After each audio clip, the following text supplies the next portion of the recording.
I did not start off as an academic. My academic career was, well, it was bad.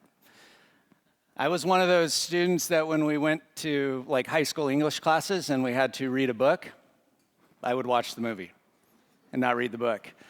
But there was one book we read my freshman year, and it was the first time literature ever kind of popped for me a little bit, and it was a book called Lord of the Flies. Is anybody familiar with Lord of the Flies? So honestly, like that's the first book I ever read where I was even remotely interested in it. And I was so interested in it that at the same time we were reading that for English, we were also dissecting pigs in biology. So you know what landed on my English teacher's desk? A pencil with the pig's head on it. Now, if you're familiar with the story, you get that. If you're not, but that's the kind of student I was. But what popped for me about that story was kind of the two main characters. There was a lot of protagonists, but the two main guys were Jack and, I just went blank on the other guy's name, but Ralph, yes, thank you. Jack and Ralph. And it's about all these, kids basically that get on this island, kind of the gist might be sort of a nuclear war, and they kind of get dropped on this island. So it's just kids. And you would think that would be sort of paradise. But what we find and what the whole book about is that we default to kind of our worst instincts. And maybe one way to describe it is they defaulted to rivalry.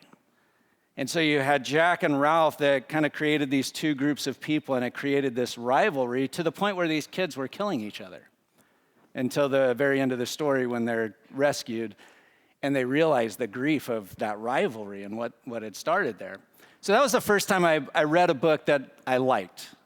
And then when I was a junior in high school, we read a different book, and the book was called A Separate Peace. And that's still today one of my favorite literary works. If you haven't read A Separate Peace, I'd encourage you to read A Separate Peace. But A Separate Peace, it was about a rivalry, but the rivalry was a lot more subtle. And the reason I liked it is because I read the book and I sort of saw myself as one of the characters, a guy named Phineas. And Phineas was just a good guy, and he was athletic. By the way, sidebar about the athleticism. I loved it when we were on Zoom over COVID. Like the best thing about it was I could tell people I played sports in college, and guess what it was? And all they could see was here up. And so I'd get like football, baseball, basketball. If I say I played sports in college in a classroom here, they're like, really? What? So anyway, I loved Phineas. And the best thing about Phineas, and I realized I wasn't Phineas, was his altruism. Like he just was a good guy. And he had this best friend, Gene. And they were best friends, and Phineas thought that everything that he and Gene did, it was like they were both on the same page. It was the best of intentions. It was just fun to be together. He just enjoyed his friend, Gene.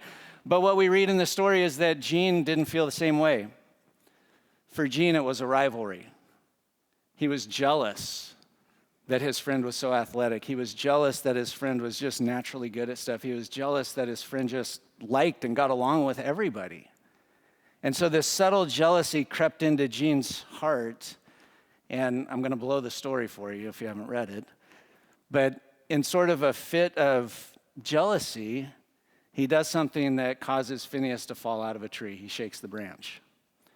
And so Phineas, this great athlete, falls and he breaks his legs, and there goes the end of his athletics. But even the way Phineas responds to that is the good guy. Like he's not mad at Gene. He's like, accidents happen. I totally understand. He's kind of depressed that he can't play sports, but his good guy still comes out of him. What breaks his heart and what literally kills him, a broken heart at the end of the book, is when he realizes that Gene had done it on purpose. It was that rivalry and that realization of what that jealousy caused in his friend, and it just crushed Phineas. And I think all of us can relate to that sort of rivalry. I think if we're honest with ourselves, we could even relate to what was happening in The Lord of the Flies. Like left to our worst devices, our default position is rivalry. And you guys experience all the time. Like I didn't have social media growing up. So I didn't have those sorts of rivalries that you guys are faced with like minute by minute, day by day, constant rivalries because you're comparing yourselves with other people. Like my own personal experience with that, it was probably 2008 maybe. Facebook had not been out that long. And a good friend of our family, one of my wife's best friends, came into my office at the church. And she was like, hey, are you on Facebook yet? And I'm like, no, what's that? She goes, oh, you got to get an account. This is great. And so she signs me up on Facebook right there in my office. And I get this Facebook account. And I just remember in the days and the weeks after that, how I would feel inside when I would look at some of the people that I'd gone to high school with or some of my teammates in college and see their successes, and I would feel jealous. Here I am struggling on a pastor's salary, trying to make it, and these guys are in commercial real estate making hundreds of thousands of dollars, belonging to the country clubs that we played as we were growing up. And I just remember that jealousy, and it was creating something that I really didn't like. And so that's why I don't do social media, because I don't need that temptation, and I just know myself. And so I don't do that. But all that to say that I think every single one of us, if we're honest with ourselves, can admit that rivalry in some form is our default position. And that's not an accident. Like, we have a proud, strong heritage of rivals. Open your Bibles to Genesis 4 and let's see where the rivalry starts. Genesis chapter 4, and as we look at this rivalry, what we're going to see is this default position of rivals carries right on through the whole book of Genesis.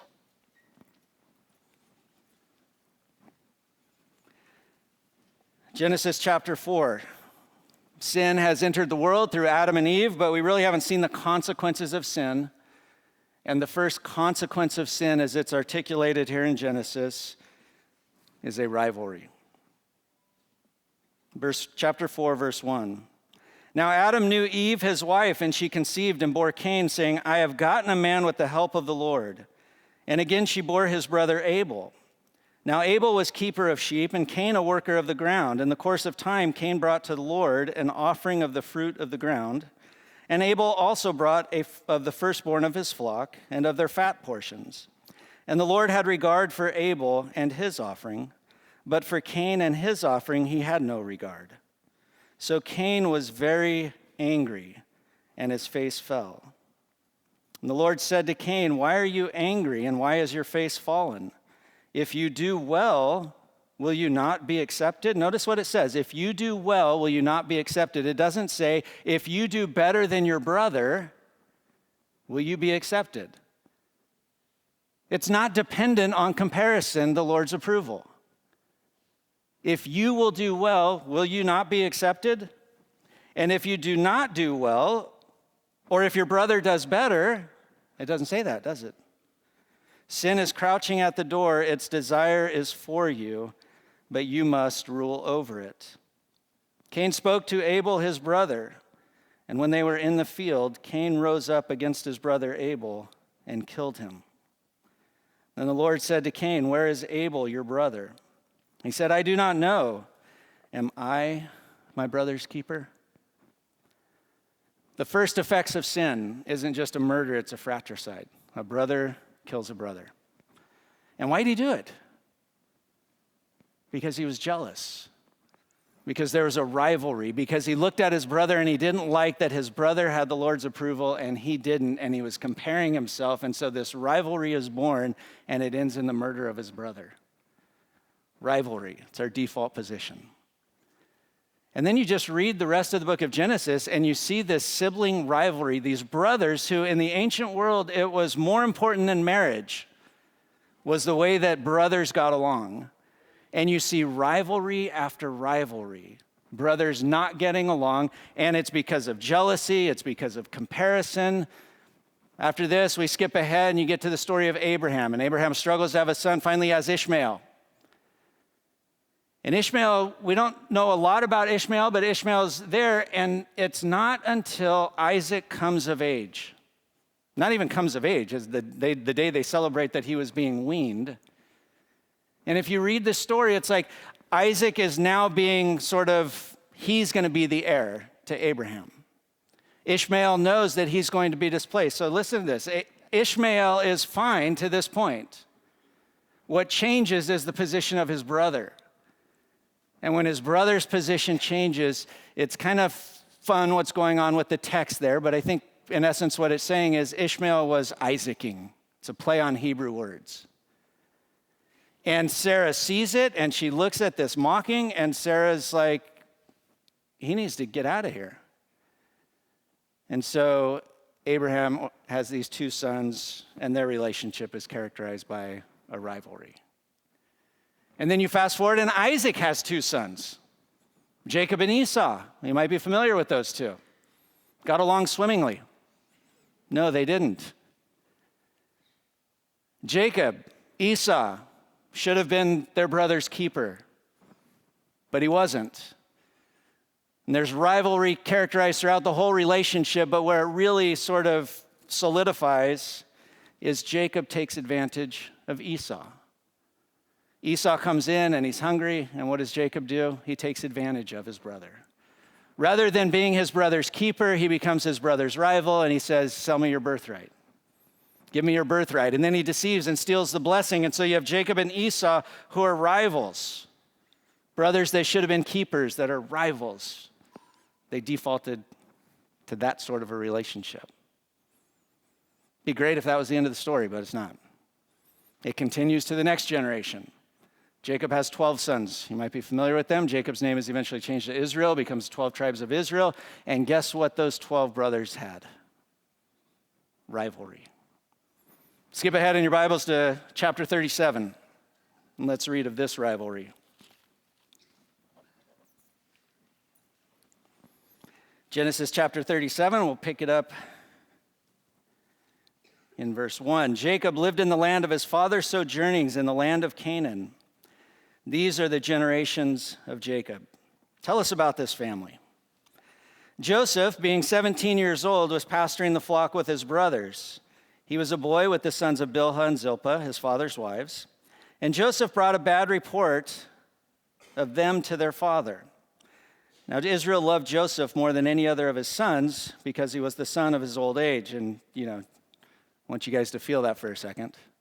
I have 4 children. Of course, I love all 4 of them equally. I can admit I don't like all 4 of them equally all the time. But I love all 4 of them. And just imagine if you have siblings, how that would feel like if you knew that your parent loved him or her more than they loved you. Like it might sting a little bit. And so you might think a wise parent would hide that. But Jacob doesn't hide it. In fact, he flaunts it. He gives Joseph a coat of many colors to make everybody know and remind everybody that he's the one. And he made him a robe of many colors. But when his brothers saw that their father loved him more than all his brothers, the comparison, and they saw that he loved him more than all his brothers, what did they do? They hated him and could not speak peacefully to him. Now Joseph had a dream, and when he told it to his brothers, they hated him even more. And if you skip down to verse 8, his brothers said to him, are you indeed to reign over us? Are you indeed to rule over us? So they hated him even more. All right, everybody look up here. They hated him. They hated him even more. They hated him even more. Like their hatred for their brother is off the charts. They hated him. And what's the root cause of this hatred? Well, if you go down to verse 11, and his brothers were jealous of him. Jealousy, rivalry, hatred. And we almost get a replay of the Cain and Abel story.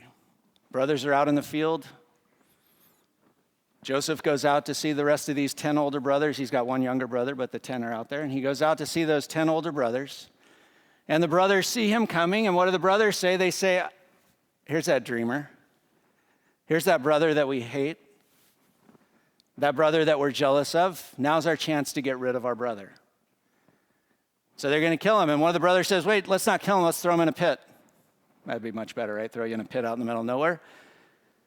And then another brother, Judah, steps up and says, wait, there's a band of Ishmaelites coming. Let's make some money off our brother. Let's sell him to the Ishmaelites. And so the Ishmaelite caravan comes and they sell their brother.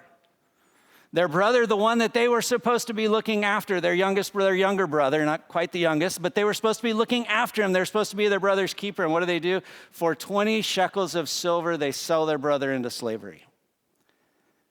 And so Joseph, out of house, out of home, out of land, and he's taken to a foreign land.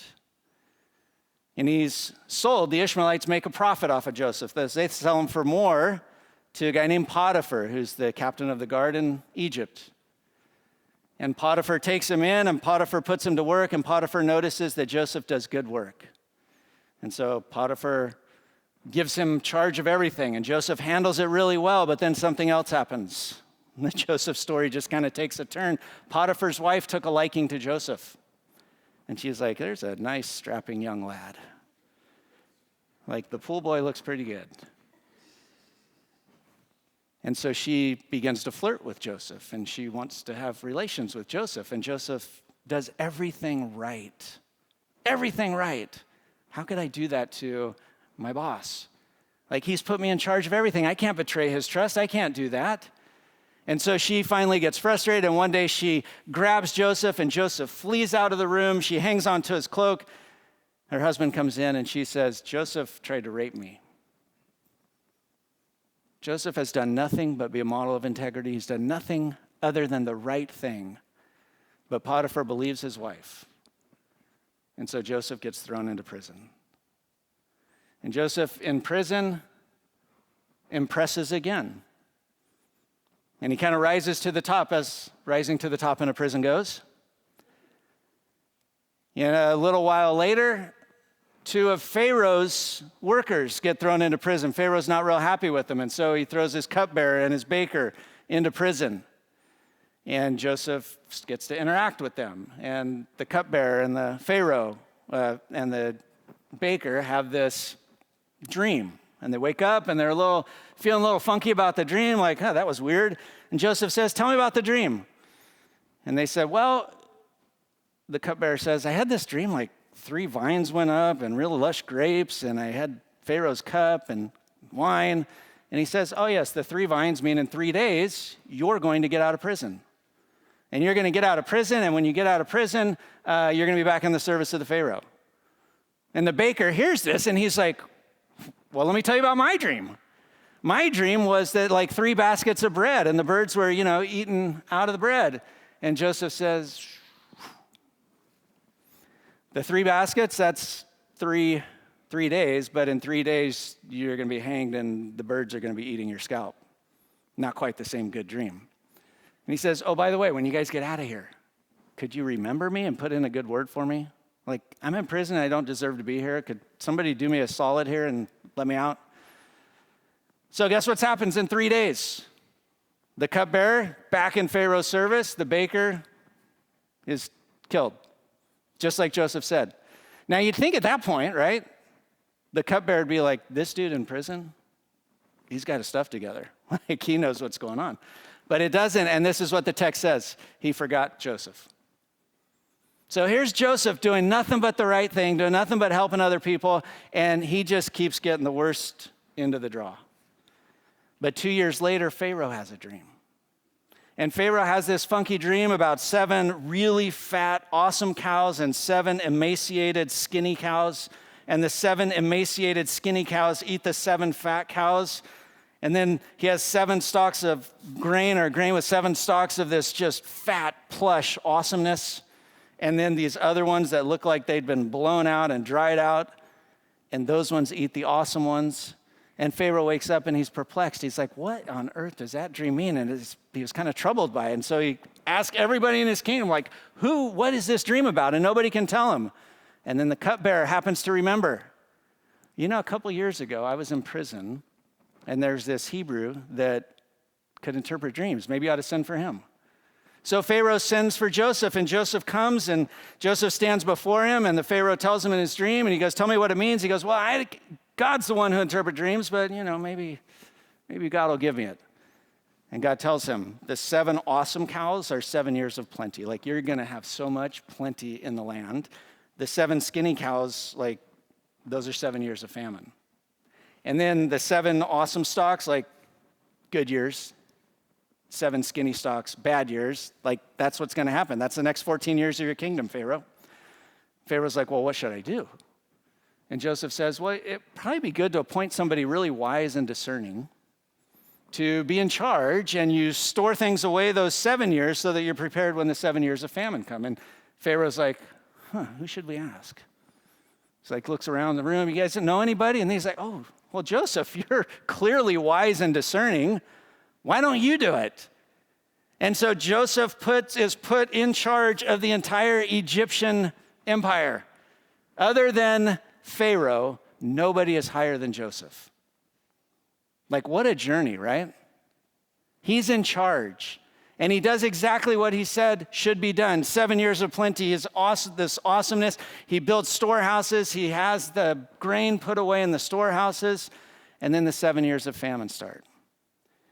And a couple years in, things are not going so well. People are running out of food, and guess what Joseph in Egypt has? Lots of food to sell and to make money and to prosper. And oh yeah, there's that family back in Canaan. That family that used to be 12 sons is now only 11 sons. Remember that family? And they're hungry. And so Jacob, the dad, says, I heard they got food in Egypt. Go to Egypt. And when you go to Egypt, like, get some food and bring it back. Here's some money, take it down there. So the 10 brothers go to Egypt. And in the providence of God, guess who they get to run into? Their brother Joseph. But it's been like over 20 years. They don't recognize Joseph. But Joseph immediately recognizes them. Now, I don't know about you, but at this point, I'm going to default to the Count of Monte Cristo. Like, I'm going revenge. That's what I want to do. And you kind of see like Joseph leaning that way. He gives his brothers a hard time. And he's like, hey, do you guys know? Like, you guys, what are you doing in this land? You're spies. And they're like, no, we're not spies. We swear we're not spies. We're brothers. We're a big family. We have another brother at home. Like, we're just here to get food. And so Joseph says, oh, really? Okay, well, leave one of your brothers here and go back and get the other brother to prove to me that you're not spies. And the brothers are just heartsick. Like, you got to be kidding us.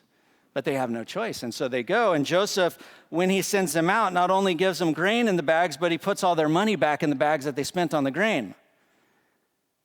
And one of the brothers sees that his money is still in the grain as they make their first stop. And he's like, oh my gosh. Like, he thinks we're in trouble. Like, they're going to think we stole from them.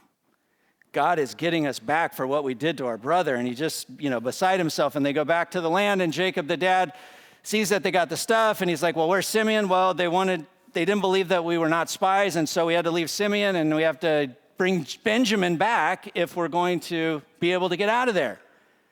And he says, you can't take Benjamin. Benjamin was his favorite along with Joseph. Those two are from the same wife, the wife he loved.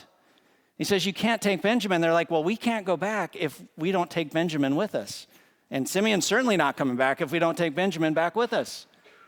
And so eventually they get hungry enough, they run out of food, they have to do it. And so Jacob says, okay, go, God be with you on the journey. And they go back, and Joseph sees them again. And Joseph recognizes that Benjamin, his full blood brother, his brother is with him. And Joseph tells his servants, invite him to my house, prepare a feast for him. Invites him into the house, prepares a feast, seats him around the whole table in birth order, which is kind of freaking him out. Like, how does this guy know what the birth order is here? And they still are thinking like it's revenge. They think they're going to be in a lot of trouble here. But Joseph doesn't do that. Joseph serves them, gives Benjamin 5 times what he gives everybody else. He just kind of sets them up. And then he says to his servant, send them on their way, put their money back in their sacks, and put my silver chalice in Benjamin's bag. And so they do that, and they send them on their way. And the servant rides up to him and says, hey, wait, somebody stole from Joseph. And they're like, why would we do that? We did not steal from Joseph. Check the bags, whatever's in the bags you can take. You can take that person. We'll be the servants. And so he checks the bag, starts with the oldest, goes all the way down to the last one, Benjamin, and there's the silver chalice. And all the brothers are beside themselves. Like they had promised their dad. Their dad didn't want them to go down to Egypt because he didn't want to lose Benjamin, his other son, from his favorite wife. And they say, no, you can't take him, take us instead. And they're like, nope. And so then Judah steps up. And Judah says, you can't take him. And he says, no, he's the one that's coming. And so then Judah appeals to Joseph, and he's like, you can't take him. You don't understand. It would kill my dad if Benjamin can't go back. Take me instead. And there's a whole transformation in Judah happening in these chapters, but when that happens, it's such a beautiful thing that happens in the chapter. It says, Joseph wept. He had seen the transformation of his brothers, the brothers who had sold him into slavery, the brothers who had been his rivalries, the brothers that had nothing to do with him. Joseph sees there's this transformation. These are his brothers. There's a chance for reconciliation. And Joseph sends everybody out, and he reveals himself to his brothers. And he tells his brothers, now go back and get dad, get the families, and come on back. I'm going to provide for you in Egypt. And so they go back, and they get Jacob, and this whole big, happy family reunion happens in Egypt. Now, why did Joseph act differently than all the rest of the brothers in Genesis? What was it that Joseph knew that all the rest of those sibling rivalries didn't have in the rest of the book of Genesis? What was it about him that caused him not to default to a rival, but to default to a keeper? What was the difference? Let's turn to the end of Genesis and see. Genesis chapter 50.